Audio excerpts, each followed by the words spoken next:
BJP विधायक शक्ति रानी शर्मा ने की है, जबकि सांसद कार्तिकेय शर्मा ने वीडियो कॉन्फ्रेंस के माध्यम से सभा को संबोधित करते हुए कहा कि आज का दिन हमारी मातृशक्ति के लिए बेहद महत्वपूर्ण है, क्योंकि उन्हें उनका वाजिब हक और आरक्षण मिलने जा रहा है। उन्होंने प्रधानमंत्री नरेंद्र मोदी के नेतृत्व की सराहना करते हुए कहा कि 33% आरक्षण मिलने से देश की लोकतांत्रिक व्यवस्था में क्रांतिकारी बदलाव आएगा। उन्होंने विपक्ष पर भी निशाना साधते हुए कहा कि जो लोग इस बदलाव का विरोध कर रहे हैं वो केवल जनता को भ्रमित करने का काम कर रहे हैं। सांसद ने जोर देकर कहा कि महिलाओं को भी पुरुषों के समान अधिकार और अवसर मिलना अनिवार्य है। तो नारी शक्ति वंदन सरकार का अभिनंदन किया जा रहा है। सांसद कार्तिकेय शर्मा ने वीडियो कॉन्फ्रेंसिंग के जरिए सभा को संबोधित किया। उन्होंने कहा महिलाओं को उनका हक मिले, लोकतंत्र में महिलाओं को उनका उचित हक मिले, ये इस दिशा में ये कानून है, और जो लोग इसका विरोध कर रहे हैं वो महिला विरोधी इस तरह की बातें कर रहे हैं। कालका विधायक शक्ति रानी शर्मा ने भी इस कार्यक्रम की अध्यक्षता की और सांसद कार्तिकेय शर्मा ने वीडियो कॉन्फ्रेंसिंग के जरिए इस सभा को संबोधित किया। नारी शक्ति कंधे से कंधा मिला के हम भाइयों का सहयोग करेंगी। हमारी महिलाएं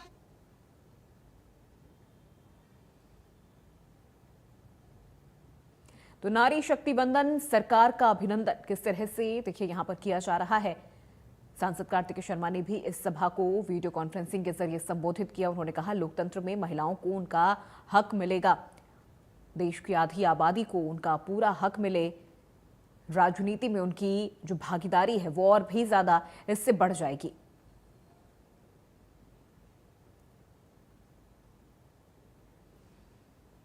तो इस सभा की अध्यक्षता विधायक शक्ति रानी शर्मा ने की। ऐतिहासिक यादवेंद्र गार्डन में सभा का आयोजन किया गया, जहां आप तस्वीरों में देख सकते हैं बड़ी संख्या में जो स्कूली छात्राएं हैं वो यहां मौजूद रहीं। उन्होंने भी अपनी अपनी राय, अपने जो विचार हैं इस बिल को लेकर उन्होंने जाहिर किए हैं और उन्होंने बताया है कि इस बिल के पास हो जाने से, इस बिल के लागू हो जाने के बाद से किस तरह से महिलाओं के जीवन में एक बेहतर परिवर्तन देखने को मिलेगा। उनकी जो भागीदारी है राजनीतिक क्षेत्र में वो कितनी ज्यादा बढ़ जाएगी, और जब महिलाओं की भागीदारी राजनीतिक क्षेत्र में बढ़ेगी तो खुद ब खुद जो आम महिलाएं हैं उनकी समस्याओं का भी समाधान बेहतर तरीके से होगा। स्कीम की बात करें जो सीधे तौर पर पंक्ति में खड़े आखिरी व्यक्ति की चिंता करती है, उन्होंने हमेशा उनकी चिंता पहले करने का काम किया है और आज भी हम नया इतिहास रचने जा रहे हैं। और मैं आप सबका धन्यवाद करना चाहता हूं कि आपके सौजन्य से मुझे आज इस इतिहास का एक हिस्सा बनने का मौका मिल रहा है, क्योंकि लगभग 50 साल पहले जब पंचायतों के अंदर आरक्षण लाया गया था तो इस सोच के साथ लाया गया था कि हमारी माताएं बहनें स्वतंत्र होंगी, सक्षम बनेंगी सामाजिक तौर पर, आर्थिक तौर पर, और आने वाले समय में वह हमारी मुख्य धारा के अंदर उतना ही हिस्सा देंगी जितने पुरुष देते हैं। खासकर उन मुद्दों को लेकर जो मुद्दे देश को दिशा और दशा देने का काम करते हैं। लेकिन कहीं ना कहीं इस बात की हमेशा कमी रही कि उन पदों पर हमने अपनी मातृशक्ति को किया जो हमें बहुत पहले देना चाहिए था। और मैं धन्यवाद करना चाहता हूं माननीय प्रधानमंत्री जी का, जिनके सौजन्य से आज ये दिन, आज जो एक सोच था, एक सपना था, वो पूरा होने जा रहा है।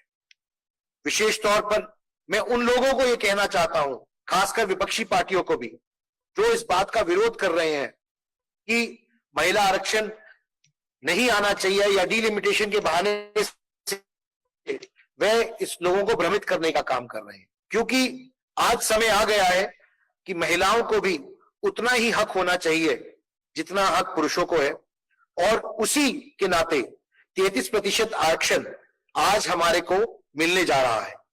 ये दिन वाकई एक गौरवान्वित होने वाला दिन है, सिर्फ महिलाओं के लिए नहीं पर पूरे भारतवर्ष के लिए, कि भारत दुनिया में अपने आप में एक नई मिसाल आज स्थापित करने जा रहा है। और इसका श्रेय पूरी सरकार को और हमारे देश की मातृशक्ति को जाता है। तो वहीं कार्यक्रम की अध्यक्षता करते हुए कालका विधायक शक्ति रानी शर्मा ने कहा कि भारत की नारी शक्ति ने जमीनी स्तर पर अपनी योग्यता पहले ही सिद्ध कर दी है। पंचायती राज संस्थाओं में आज 14 लाख से अधिक महिलाएं नेतृत्व कर रही हैं और देश के लगभग 21 राज्यों में पंचायतों में महिलाओं की भागीदारी 50% तक पहुंच चुकी है। उन्होंने आर्थिक सशक्तिकरण का जिक्र करते हुए कहा कि पिछले वर्षों में 10 करोड़ से अधिक महिलाएं स्वयं सहायता समूहों से जुड़ी हैं। ग्रामीण अर्थव्यवस्था को मजबूत करने के लिए 6 करोड़ महिलाओं को लखपति दीदी बनाने का लक्ष्य रखा गया है, जिसमें से 3 करोड़ महिलाएं इस मुकाम को हासिल भी कर चुकी हैं। आज महिलाएं तकनीक से जुड़कर ड्रोन दीदी के रूप में कृषि क्रांति का एक बड़ा हिस्सा बन रही हैं। नारी शक्ति वंदन अधिनियम जैसे ऐतिहासिक विषय पर चर्चा करने के लिए यहाँ पे पहुंचे हैं। आज का अवसर केवल ये कार्यक्रम नहीं है, बल्कि ये एक सोच का उत्सव है जिसमें नारी को शक्ति, सम्मान और नेतृत्व का स्थान दिया गया है। देश की विकास यात्रा के इस महत्वपूर्ण दौर में 21वीं सदी के सबसे बड़े और ऐतिहासिक निर्णय में से एक निर्णय हमारे माननीय प्रधानमंत्री श्री नरेंद्र मोदी जी के नेतृत्व में लिया गया है। मैं पूरे विश्वास और जिम्मेदारी के साथ कहना चाहती हूं कि यह निर्णय 21वीं सदी के सबसे महत्वपूर्ण निर्णय में से एक है। यह निर्णय नारी शक्ति को समर्पित है, नारी सम्मान को समर्पित है और भारत के उज्जवल भविष्य को समर्पित है। हमारी संसद एक नया इतिहास रचने जा रही है, एक ऐसा इतिहास जो अतीत के अधूरे संकल्पों को पूरा करेगा और भविष्य के नए सपनों को साकार करेगा। लोकतांत्रिक व्यवस्था में महिलाओं को उचित प्रतिनिधित्व देने की आवश्यकता दशकों से महसूस की जा रही थी। करीब 40 वर्ष तक इस विषय पर चर्चा होती रही। विभिन्न सरकारों ने प्रयास किए और कई पीढ़ियों ने इस संकल्प को आगे बढ़ाया, लेकिन आज ये सपना साकार होने जा रहा है। अगर हम जमीनी स्तर पर देखें तो भारत की नारी शक्ति ने पहले ही अपनी क्षमता सिद्ध कर दी है। पंचायती राज संस्थाओं में आज 14 लाख से अधिक महिलाएं सक्रिय रूप से नेतृत्व कर रही हैं।